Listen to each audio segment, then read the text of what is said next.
할렐루야, 좋은 아침입니다. 하나님은 우리의 삶을 지어가는 재료로 하나님의 말씀을 주셨습니다. 하나님의 말씀에 우리의 삶을 세워간다면 어떤 분야든 그것은 반드시 성공할 수밖에 없습니다. 왜냐하면 하나님의 말씀은 살아있는 우리의 양식이고 빛이고 생명이기 때문에 우리가 그 위에 어떤 것을 짓든지 그것은 반드시 성공할 수밖에 없기 때문입니다. 우리 오늘 월요일 19일자 말씀 같이 한번 보도록 하겠습니다. 제목은 어두움에서 빛으로입니다. 우리 베드로전서 2장 9절 굉장히 잘 아는 말씀인데 함께 큰 소리로 고백하겠습니다. 그러나 너희는 택하신 족속이요 왕같은 제사장들이요 거룩한 나라요 그의 소유가 된 백성이니 이는 너희를 어두운 데서 불러내어 그의 기이한 빛에 들어가게 하신 이의 아름다운 덕을 선포하게 하려 하심이라. 하나님께서 하시는 일에는 항상 목적이 있습니다. 그분은 그냥 일하지 않으십니다. 예를 들어 그분은 당신을 어두움에서 끄집어내기만 하신 것이 아니라 그분의 기이한 빛으로 옮기기도 하셨습니다. 항상 그분은 당신을 끄집어내셔서 들어가게 하십니다. 골로새서 1장 13절은 말씀합니다. 그가 우리를 흑암의 권세에서 건져내사 그의 사랑의 아들의 나라로 옮기셨으니 하나님께서 당신을 흑암의 세력에서 그냥 구출만 하지 않으셨다는 사실에 주목하셨습니까? 그것만으로도 놀랍지만 그분은 한 걸음 더 나아가 당신을 그분의 사랑의 아들의 왕국으로 쏘아 올리셨습니다. 따라서 오늘의 본문 구절은 당신의 현재 위치를 밝혀줍니다. 그곳은 하나님의 경이로운 빛, 곧 경외감을 불러일으키는 그분의 빛입니다. 그곳이 바로 당신이 거하는 곳입니다.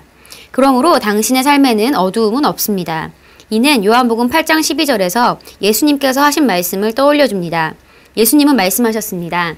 나를 따르는 자는 어두움에 다니지 아니하고 생명의 빛을 얻으리라. 우리는 빛에 거하는 빛의 자녀들입니다. 따라서 주님은 빛들의 아버지이십니다. 어둠은 죄와 죽음과 악, 그리고 사탄과 결부된 모든 부정적인 것들을 나타냅니다. 당신은 아픔과 질병과 우울함과 가난과 실망을 비롯한 부정적인 모든 것에서 빠져나와 그리스도 안에 은혜롭고 영광스러운 생명, 곧 하나님의 아들들의 자유 안으로 들어갔습니다.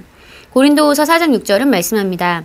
어두운 데에 빛이 빛이라 말씀하셨던 그 하나님께서 빛을 우리 마음에 비추셨느니라. 우리는 그리스도를 힘입어서 봅니다. 그분은 우리의 빛이십니다. 시편 기자는 시편 36편 9절에서 예언하여 말합니다. 진실로 생명의 원천이 주께 있사오니 주의 빛 안에서 우리가 빛을 보리이다. 당신은 하나님의 빛, 곧 하나님의 빛의 왕국에 거하며 그곳에서 어둠을 다스리고 전능하신 하나님의 덕과 탁월함을 드러냅니다. 아멘. 네, 하나님께서는 우리를 어두움에서 빛으로 옮기셨습니다. 하나님께서 하시는 모든 일에는 항상 목적이 있습니다. 그리고 하나님은 문제를 원초적으로 그 근원을 제거하시는 분이십니다. 하나님께서는 우리를 죄 가운데에서 구출하는 것으로 만족하지 않으셨습니다. 우리를 죄 가운데서 구출할 뿐만 아니라 우리를 빛 가운데로 쏘아 올리시는 작업을 하셨습니다. 우리가 죄만 제거되고 그냥 그 상태로 살아가는 것을 기뻐하지 않으시고 우리가 하나님의 생명으로 이 땅 가운데 다스리는 삶을 살기를 원하신 것입니다. 사람을 향한 하나님의 근본적인 계획은 다스리고 번성하는 것입니다. 사람이 항상 모든 일 가운데 승리하고 다스리고 번성하는 것, 그것이 우리를 향한 하나님 아버지의 계획이고 뜻입니다. 그분의 방향입니다. 우리가 그 방향에 초점을 맞추고 나아갈 때 우리의 삶은 그렇게 조정될 수밖에 없는 것입니다. 왜냐하면 그것이 아버지의 뜻이고 그것이 아버지가 세운 원리이기 때문입니다. 하나님께서는 우리를 어두움에서 빛으로 부르셨습니다. 우리를 모든 죄, 모든 어두움 가운데로부터 구출하시고 새로운 피조물로 완전히 거듭난 새로운 탄생을 통하여서 우리가 그분의 기이한 빛 가운데로 들어가게 하셨습니다. 저와 여러분은 예수님을 믿고 거듭난 순간 완전히 새로운 사람이 된 것입니다. 완전한 하나님의 빛 가운데로 들어가게 된 것입니다. 흑암의 나라가 아니라 하나님의 사랑하는 아들의 나라로 완전히 옮겨진 것입니다. 우리의 국적이 완전히 바뀌었습니다. 사람은 그 사람이 태어난 나라의 경제 상황과 그 환경과 그 시스템의 영향을 받을 수밖에 없습니다. 그 인간의 그 자연적인 그 원리는 그렇게 돌아갈 수밖에 없습니다. 하지만 우리가 태어난 나라, 우리의 진짜 숨은 사람, 내 안에 그 우리 안에 있는 영이 태어난 그 하나님의 나라는 그 이 세상의 모든 시스템과 자연 현상을 초월하는 나라입니다. 그것들을 모두 덮는 더 큰 진리가 작용하는 나라가 바로 하나님의 나라입니다. 그리고 우리가 그 나라에서 태어난 새로운 피조물들입니다. 그렇기 때문에 우리가 그것을 인식하고 우리의 위치를 인식할 때 우리의 삶 가운데 3차원에서 우리가 만나고 만져지고 볼 수 있는 우리 3차원의 세계 가운데 4차원의 세계에 있는 영적인 진리들이 나타나게 되는 것입니다. 우리가 그 사실을 인식해야 합니다. 우리가 이른 나라가 어느 곳인지, 그 나라가 어떤 막강한 힘을 가지고 있는지, 그 나라에 속한 시민들이 어떤 권세를 가지고 있는지 우리가 그것을 명확하게 알고 그것들을 인식하고 우리의 삶 가운데 그것들을 풀어내기 시작할 때 여러분의 삶에, 여러분의 그 물리적인 삶에 영적인 진리들이 나타나게 되는 것입니다. 오늘 말씀의 실제가 얘기하고 있는 영적인 진리는 우리가 어두움에서 빛으로 옮겨졌다는 것입니다. 여기서 말씀의 실제에서 어두움은 죄와 죽음과 악, 그리고 사탄과 결부된 모든 부정적인 것들을 말한다고 하고 있습니다. 그런데 우리는, 중요한 사실은 우리는 이 어두움으로부터 구출되어서 빛의 나라로 이미 들어왔다는 사실입니다.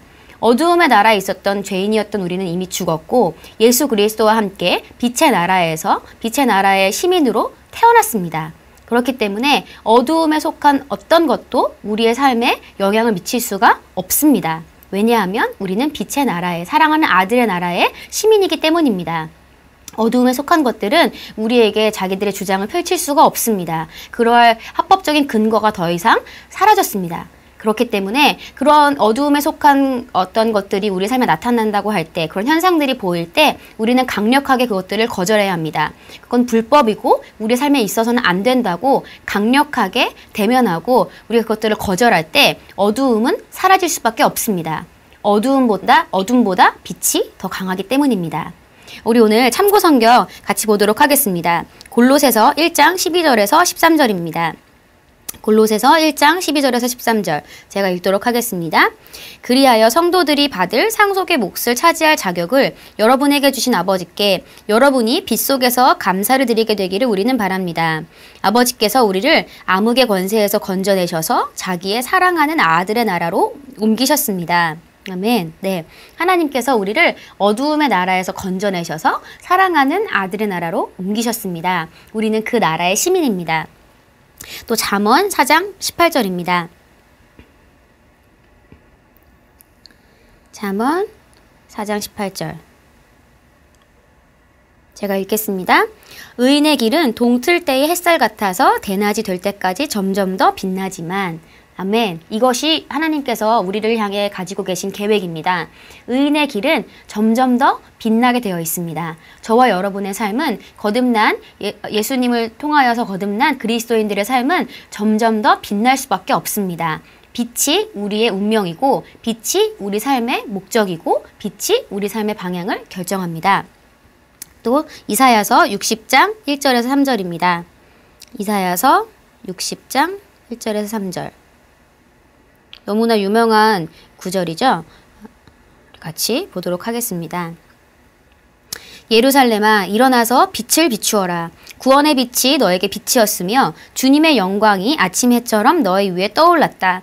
어두움이 땅을 덮으며 짙은 어두움이 민족들을 덮을 것이다. 그러나 오직 너희 위에는 주님께서 아침 해처럼 떠오르시며 그의 영광이 너희 위에 나타날 것이다.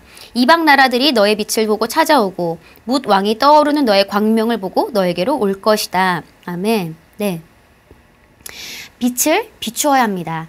우리의 삶의 방향과 계획이 빛이기 때문에 우리는 이미 빛의 나라로 들어왔기 때문에 우리는 더 이상 어두움의 종노릇하는 그런 삶을 살 필요가 없습니다.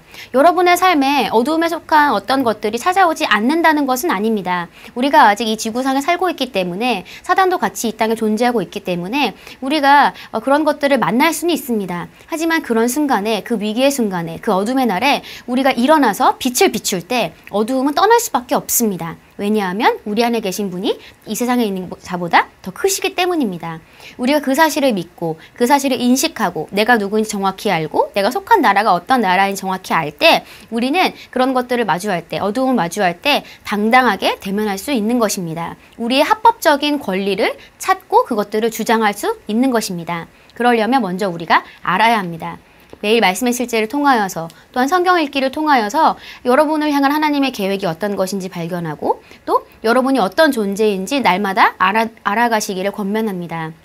우리 그것들을 알아가고 그것들을 우리 삶 가운데 적용할 때 어두움의 날이 찾아왔을 때 우리는 일어나서 빛을 비출 수 있습니다. 왜냐하면 우리가 빛이기 때문입니다. 예수님께서 세상의 빛으로 오신 것처럼 그리고 우리가 이제는 너희가 세상의 빛이다 라고 주님께서 우리에게 말씀하셨습니다.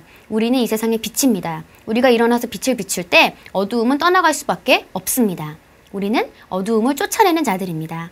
저와 여러분은 이 세상의 빛이고 또한 그 아름다운 덕을 선포하게끔 하나님으로부터 부름받은 그리스도의 대사들입니다. 오늘 여러분의 삶 가운데 어두움이 당면한 곳이 있습니까? 그렇다면 그곳에 빛을 비추기 시작하십시오.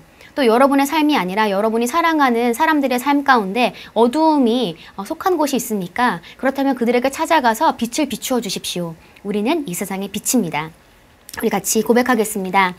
제 삶은 하나님의 영광을 위한 것입니다. 저는 하나님의 덕과 완전하심을 선전하라는 하나님의 사명을 받았습니다. 저는 저의 세상에 있는 모든 이들에게 그리스도의 능력과 탁월함을 드러냅니다. 복되신 주님, 저를 어둠에서 하나님의 아들의 영광스러운 자유로 옮겨주셔서 감사합니다. 저는 생명 안에서 다스리고 통치합니다. 예수 이름으로 기도합니다. 아멘.